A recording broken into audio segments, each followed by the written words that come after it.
It may seem bonkers, but Arsene Wenger is on the verge of a crisis without a ball even being kicked in the Premier League.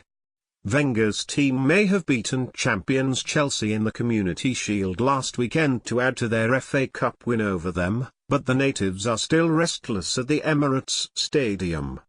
It seems the 67-year-old Frenchman has cut a troubled figure at the club's training ground in the build-up to the new campaign, which starts tonight against Leicester. Questions have been raised about the massive squad he has allowed to grow, with a large number of disgruntled fringe players hanging around who know they are not wanted anymore, and others angling for a move. There's plenty of stars with just a year left on their contracts, most notably Alexis Sanchez, Mesut Ozil, Alex Oxlade-Chamberlain, Jack Wilshere, and Kieran Gibbs. Wenger insists the first three won't be allowed to join any Premier League title rivals.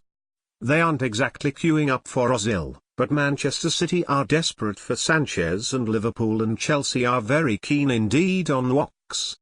For someone with an economics degree, Wenger is taking an almighty gamble in holding on to Sanchez and Oxlade-Chamberlain. For someone with an economics degree, Wenger is taking an almighty gamble in holding on to Sanchez and Oxlade-Chamberlain, who are subject of £50 million and £35 million bids respectively, but can go for free in a year's time.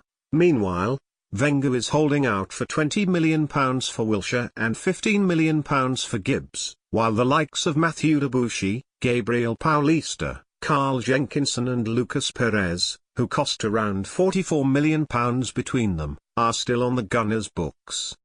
It's not making it easy for the Frenchman to bring in some extra quality, as he admitted himself this week.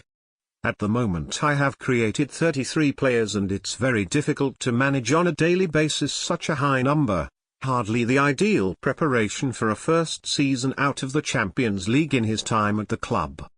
It is not difficult to imagine the fury if Arsenal do not get off to a good start tonight, then struggle at Stoke, where they have won just once in 7 visits, 8 days later.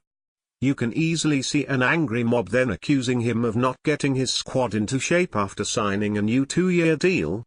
Crystal Palace kick off their season tomorrow at home to Huddersfield under new boss Frank de Boer. But it remains a head-scratcher why Sam Allardyce is not still in charge.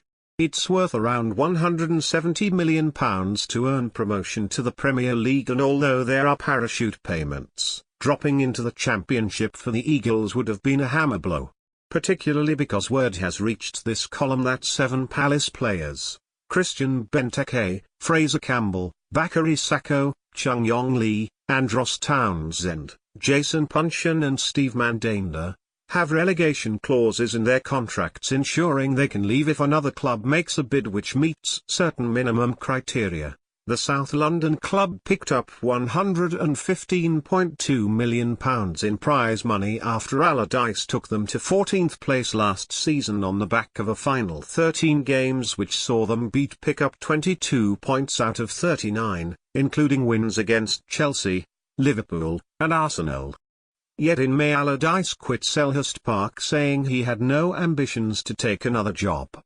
Maybe he has not recovered from the ordeal of being axed as England manager after just one game following an undercover newspaper sting last year. The resulting police investigation has not yet been completed and the case files handed to the FA. Or maybe he has just decided to keep out of the public eye for the time being.